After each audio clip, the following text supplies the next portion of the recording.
Hi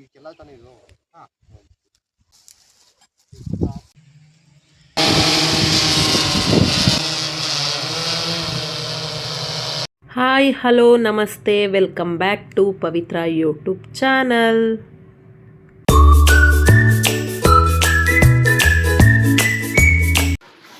ಅಮ್ಮ ಕೊಡ್ಕೆಗೆ ಬಂದಿದ್ರು ಹಾಲು ಕರೆಯೋಣ ಅಂತ ಬೆಳಗ್ಗೆನೆ. ಸೊ ನಾನು ಟ್ರೈ ಮಾಡೋಣ ಹಾಲು ಕರೆಯೋಣ ಅಂತ ಕೊಡ್ಕೆಗೆ ಬಂದೆ. ಸೊ ಇವಾಗ ಒಂದು 20 ಡೇಸ್ ಆಯಿತು ಅದು ಕರು ಹಾಕಿ, ಚಿಕ್ಕದು, ತುಂಬ ಕ್ಯೂಟಾಗಿದೆ ನೋಡೋದಕ್ಕೆ. ಸೊ ಇದ್ರದ್ದು ಇನ್ನೊಂದು ದೊಡ್ಡ ಕರು ಇದೆ, ಆ ಕಡೆ ಕಟ್ಟಾಕ್ತಿದ್ದಾರೆ ಅಮ್ಮ. ಸೊ ಅದು ದೊಡ್ಡದಾದ್ರೂ ಇನ್ನೂ ಹಾಲು ಕುಡಿಯೋಕ್ಕೆ ಬಿಡ್ತಾನೇ ಇದ್ದಾರೆ.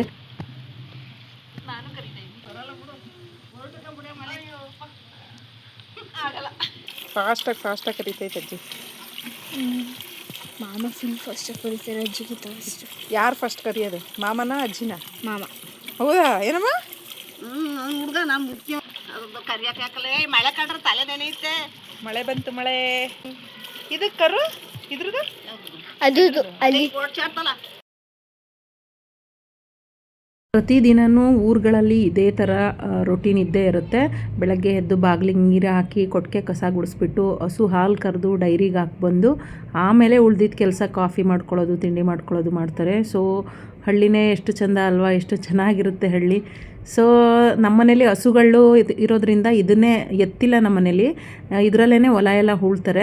ನಮ್ಮನೇಲಂತೂ 365 ದಿನವೂ ಯಾವಾಗಲೂ ಹಾಲಿರುತ್ತೆ. ಒಂದು ಹಸು ಕರು ಹಾಕಿದ್ರೆ ಅದು ಸ್ಟಾಪ್ ಆಯಿತು ಅಂದರೆ ನೆಕ್ಸ್ಟ್ ಇನ್ನೊಂದು ಹಸು ಕರು ಹಾಕುತ್ತೆ. ಸೊ ಹಂಗಾಗಿ ಹಾಲಿನ ಕೊರತೆ, ಬೆಣ್ಣೆ, ತುಪ್ಪ ಇದಕ್ಕೆ ಯಾವುದೂ ಕೊರತೆ ಇರೋಲ್ಲ. ನಮಗೂ ಕೂಡ ಮನೆಯಿಂದ ಬಂದರೆ ಹಾಲನ್ನ ತರ್ತಾರೆ. ನನಗಂತೂ ತುಂಬಾ ಇಷ್ಟ ನಮ್ಮ ಮನೆ ಹಸು ಹಾಲು ಅಂತ ಅಂದರೆ. ಸೊ ಬೆಣ್ಣೆ, ತುಪ್ಪ ನಮ್ಮ ಮನೇಲಿ ಯಾವುದು ಮಿಸ್ ಆಗೋದೇ ಇಲ್ಲ. ಸೊ ಇದು ಸ್ವಲ್ಪ ಜನ ಹಳ್ಳಿಲಿರೋರು ಸಿಟಿಲಿರೋಕ್ಕೆ ಇಷ್ಟಪಡ್ತಾರೆ, ಸ್ವಲ್ಪ ಜನ ಸಿಟಿಯಲ್ಲಿರೋರು ಹಳ್ಳಿಲಿರೋಕ್ಕೆ ಇಷ್ಟಪಡ್ತಾರೆ. ಮಾತ್ರ ಹಿಂಗೆ ನೈಸ್ ಮಾಡೋದು, ಮುದ್ದಾಗಿದೆ, ಎಷ್ಟು ಚೆನ್ನಾಗಿದೆ ನೋಡೋದು. ಚಿಂಟು ಏನು ಹೆಸರಿಡೋದು ಅದಕ್ಕೆ? ಚಿಂಟು ಪಾರ್ಟ್ 2 ಅಂತ ಹೆಸರಿಡೋಣ ಅದಕ್ಕೆ. ಇದಕ್ಕೆ ಕ್ಯೂಟ್ ಬೇಬಿ ಅಂತ ಹೇಳೋಣ, ಕ್ಯೂಟಿ ಅಂತ ಹೇಳೋಣ ಚಿಂಟು. ಬೇಡ, ನನ್ನ ಮಗ ಇದನ್ನು ಮುದ್ದು. ಇದಕ್ಕೆ ಹಂಗ ಪುತ್ತ ಕುಡಿ ಬೇಬಿಗೆ ಹೋಗಲ್ಲ. ಏನು ಯಾರುದ್ದ? ಮಾಮ ಉದ್ದಾನ, ಏನು ಉದ್ದಾನ?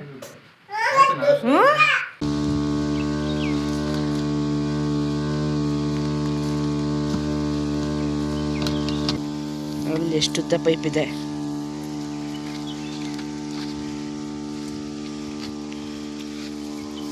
ಆಮೇಲೆ ಸ್ವಲ್ಪ ಹೊತ್ತು ಎಲ್ಲರೂ ಹೊಲದ ಹತ್ರಕ್ಕೆ ಹೋಗೋಣ ಅಂತ ಹೋದ್ವಿ. ಯಾಕೆಂದರೆ ಅಲ್ಲಿ ಶುಂಠಿ ಹಾಕಿದ್ರು. ಸೊ ಈಗ ರೀಸೆಂಟಾಗಿ ಒಂದು 3 ಮಂತ್ಸ್ ಬ್ಯಾಕು ಶುಂಠಿ ಕಿತ್ತಿದ್ರು, ಮತ್ತೆ ಶುಂಠಿ ಹಾಕಿದ್ರು. ಸೊ ಹಂಗಾಗಿ ನೋಡೋಣ ಯಾವ ಥರ ಇದೆ ಅಂತ ನೋಡೋಕೆ ಹೋಗಿದ್ವಿ. ಅಲ್ಲಂತೂ ಭಯಂಕರ ಕಳೆ ಇತ್ತು. ಹಾಗೇ ಇದು ಮೇಂಟೈನ್ ಮಾಡೋದಂತೂ ತುಂಬಾ ಕಷ್ಟ, ಯಾವಾಗಲೂ ಔಷಧಿ ಹೊಡಿತಾನೆ ಇರಬೇಕು. ಸೊ ನನ್ನ ತಮ್ಮ ಮುಂಚೆ ಅದನ್ನು ಕ್ಯಾನ್ ಹೊತ್ಕೊಂಡು ಔಷಧಿ ಕ್ಯಾನ್ ಹೊಡಿತಾ ಇದ್ದ, ಆವಾಗ ಅವ್ನಿಗೆ ಹುಷಾರು ತಪ್ಪಿದ್ದ. ಸೊ ಇವಾಗ ಪೈಪ್ ಮಾಡ್ಕೊಂಡಿದ್ದಾನೆ, ಪೈಪ್ ಥರ. ಸೊ ಅದರಿಂದ ತುಂಬ ಜನಕ್ಕೆ ಯೂಸ್ ಆಗುತ್ತೆ. ಇದನ್ನು ನೋಡ್ತಾ ಇರ್ಬೋದು. ಯೂಸ್ ಬೇಕು ಅಂತ ಅನ್ನೋರು ಈ ಥರ ಯೂಸ್ ಮಾಡಿಕೊಂಡು ಉಪಯೋಗಿಸ್ಕೊಳ್ಳಿ. ಏನಕ್ಕೆ ಅಂತ ಅಂದರೆ ಭುಜದ ಮೇಲೆ ಭಾರನೂ ಇರುತ್ತೆ, ಪ್ಲಸ್ಸು ನಿಮಗೆ ಅದು ಏನು ಔಷಧಿ ಹೊಡಿತಾ ಇರ್ತಾರಲ್ಲ, ಅದು ಔಷಧಿ ಸ್ಪ್ರೇ, ಅದ್ರ ಸ್ಮೆಲ್ಲೆಲ್ಲ ನಿಮ್ಮ ಮೂಗಿಗೆ ಹೋಗುತ್ತೆ. ಎಲ್ರಿಗೂ ನಾನು ಹೇಳೋದು ಸಜೆಸ್ಟ್ ಮಾಡೋದು ಏನಂದರೆ ಗ್ಲೌಸ್ ಹಾಕ್ಕೊಳ್ಳಿ, ಮಾಸ್ಕ್ ಹಾಕ್ಕೊಳ್ಳಿ ಮೂಗಿಗೆ, ಇಲ್ಲಾಂದರೆ ಅದೇ ಥರದ್ದು ಒಂದು ಏಪ್ರಾನ್ ಬರುತ್ತೆ, ಅದನ್ನು ತೊಗೊಂಡು ಔಷಧಿ ಹೊಡೀರಿ. ಏಕೆಂದರೆ ನಿಮ್ಮ ಆರೋಗ್ಯ ನಿಮ್ಮ ಕೈಲೇ ಇರೋದ್ರಿಂದ ನಾನು ಹೇಳ್ತಾ ಇರೋದು. ಯಾಕೆಂದರೆ ನನ್ನ ತಮ್ಮ ಅಡ್ಮಿಟ್ ಆಗಿದ್ದ, ಸೊ ಹಾಗಾಗಿನೇ ಹೇಳ್ತಾ ಇರೋದು. ಇವಾಗ ಲಾಂಗ್ ಒಂದು ಪೈಪ್ ತೊಗೊಂಬಂದು ಅದರಿಂದ ಈ ಥರ ಎಲ್ಲ ಸ್ಪ್ರೇ ಮಾಡ್ತಾಯಿದ್ದಾನೆ.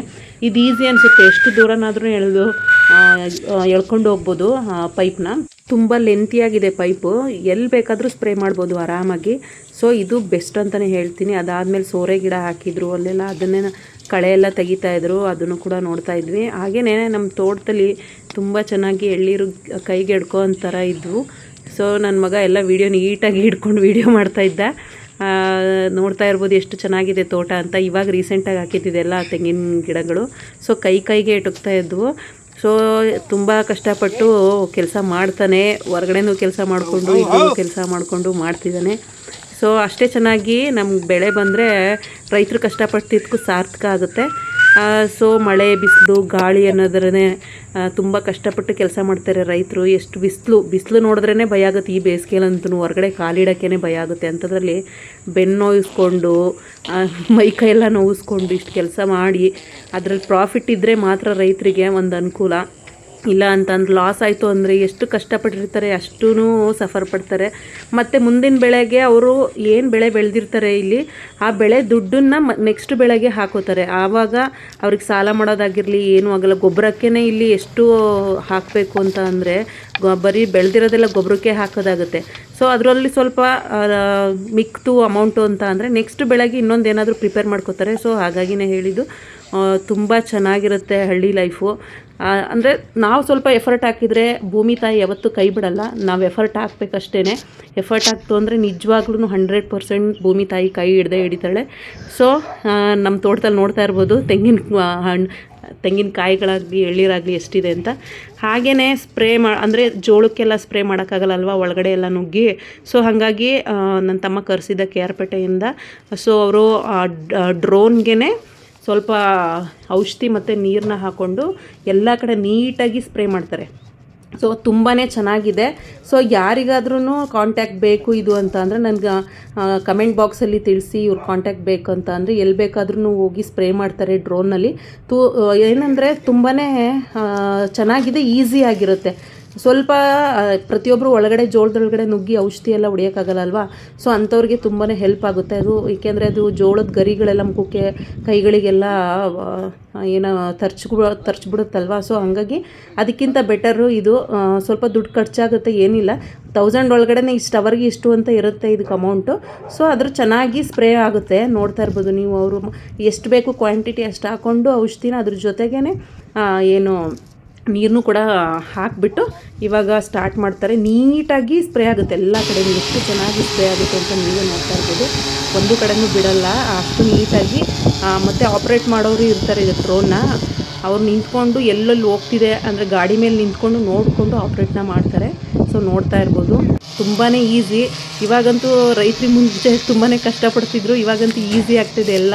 ಇವಾಗ ರಾಗಿ ಬೆಳೆಯೋದಕ್ಕೂ ರಾಗಿ ಕಟ್ ಮಾಡಿ ಹುಲ್ಲನ್ನು ಮತ್ತು ಸುತ್ತಿ ಎಲ್ಲ ಮಾಡೋದಕ್ಕೂ ಒಂದೊಂದು ಮಷಿನ್ಗಳು ಕೂಡ ಬಂದಿದೆ. ಮುಂಚೆ ಎಲ್ಲ ಕಣ ಎಲ್ಲ ಮಾಡಿಬಿಟ್ಟು ಅದರಲ್ಲಿ ರಾಗಿ ಎಲ್ಲ ಬೆಳೆದ್ಬಿಟ್ಟು ಮನೆಗೆ ತರ್ತಾಯಿದ್ರು. ಇವಾಗ ಅದೆಲ್ಲ ಕಷ್ಟನೇ ಇಲ್ಲ, ಎಲ್ಲ ಮಿಷಿನ್ನೇ ಮಾಡುತ್ತೆ. ಅದಾದ್ಮೇಲೆ ನೋಡಿ ಎಲ್ಲಿಂದ ಎಲ್ಲಿವರೆಗೂ ಹೋಗುತ್ತೆ ಅಂತ ಅಷ್ಟು ದೂರದಿಂದ ಕಾಣಿಸ್ತಾ ಇದೆ. ಅಷ್ಟು ಝೂಮ್ ಮಾಡಿ ತೋರಿಸ್ತಾ ಇರೋದು ಎಷ್ಟು ಚೆನ್ನಾಗಿ ಸ್ಪ್ರೇ ಮಾಡ್ತಾಯಿದೆ ಎಲ್ಲ ಕಡೆ ಅಂತ. 1 ಅವರ್ 2 ಅವರ್ಸು ಕೆಲಸ ಇರುತ್ತಂತೆ. 1 ಎಕರೆಗೆ ಇಷ್ಟಿಂತ ಇರುತ್ತೆ ಅಮೌಂಟು.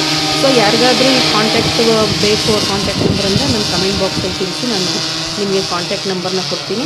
ಸೊ ಯಾರಿಗೆಲ್ಲ ಔಷಧಿ ಹೊಡೆದ್ರೆ ಅಲರ್ಜಿ ಆಗುತ್ತೆ ಮತ್ತು ಆ ಔಷಧಿ ಸ್ಮೆಲ್ ಆಗಲ್ಲ ಅಂತ ಅನ್ನೋರು ಸೊ ಈ ಮೆಥಡ್ನ ನೀವು ಯೂಸ್ ಮಾಡ್ಬೋದು. ಮತ್ತು ನಾನು ಅವಾಗ ನನ್ನ ತಮ್ಮ ಪೈಪಲ್ಲಿ ಅಂದರೆ ಉದ್ದ ಲಾಂಗ್ ಪೈಪ್ ತೊಗೊಂಡು ಸ್ಪ್ರೇ ಮಾಡ್ತೀನಿ ತೋರಿಸಿದ್ನಲ್ಲ, ಆ ಥರನೂ ನೀವು ಮೆಥಡ್ನ ಯೂಸ್ ಮಾಡ್ಬೋದು. ಸೊ ಇವತ್ತು ನಾವು ಹೊಲ್ದ ಹತ್ರಕ್ಕೆ ಹೋಗಿದ್ದು ಯೂಸ್ ಆಯಿತು ಅಂತ ಅಂದ್ಕೊಂಡೆ. ತುಂಬ ಚೆನ್ನಾಗಿತ್ತು.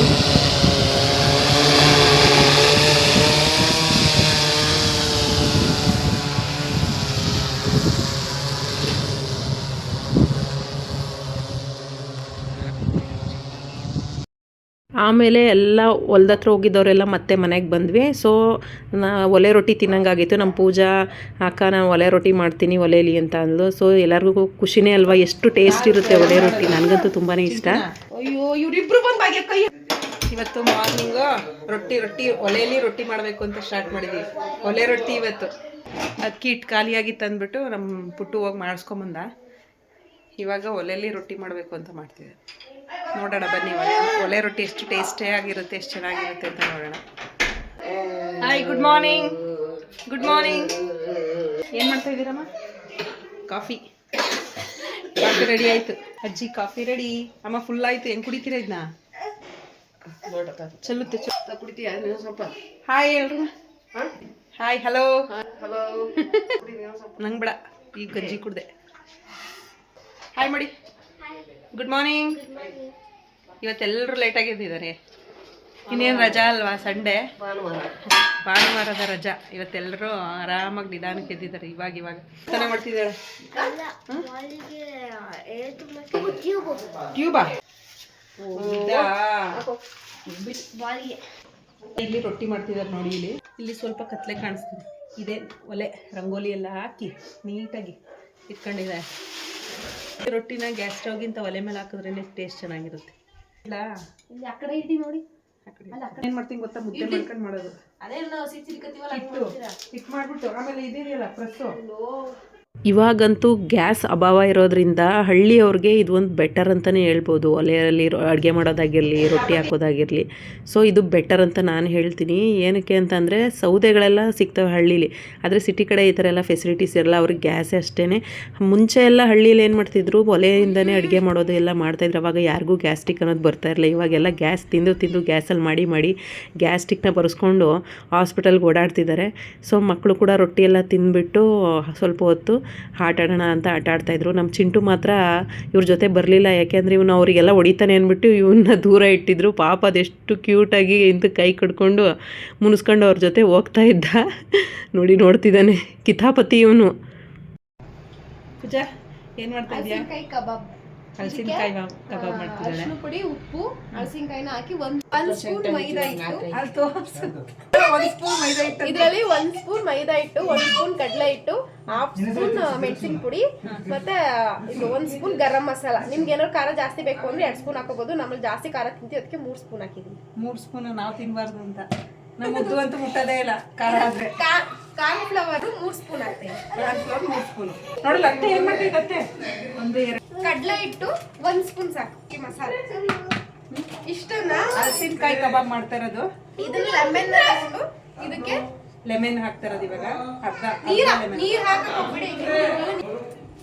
ನೀರ್ ಟಚ್ ಮಾಡಿದ್ರೆ ಮಸಾಲೆ ಯಾವ ಕಾಣುತ್ತೆ. ಸ್ವಲ್ಪ ಕಸೂರಿ ಮೆಂತಿ, ಅದು ಫ್ಲೇವರ್ಗೆ ಕಸೂರಿ ಮೇಥಿ.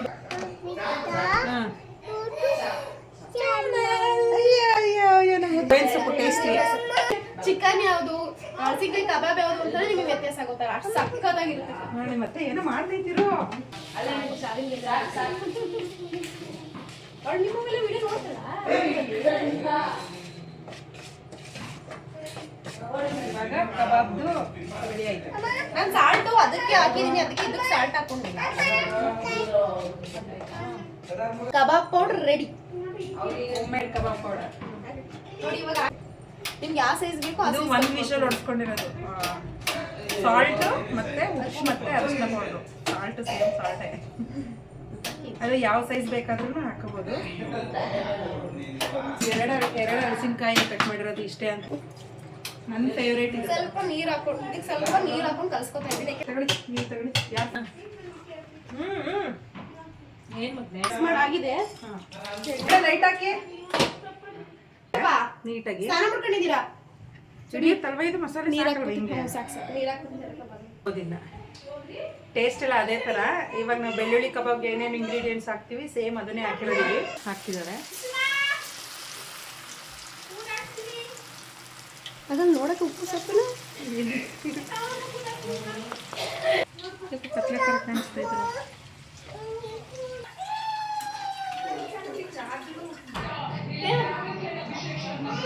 ಯಾವ ಕಬಾಬ?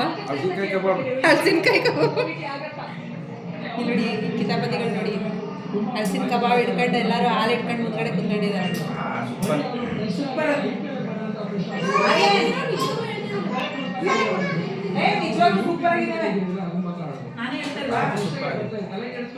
ಹೇಳ್ತಲ್ವಾ ಟೇಸ್ಟ್ ಚೆನ್ನಾಗಿದೆ.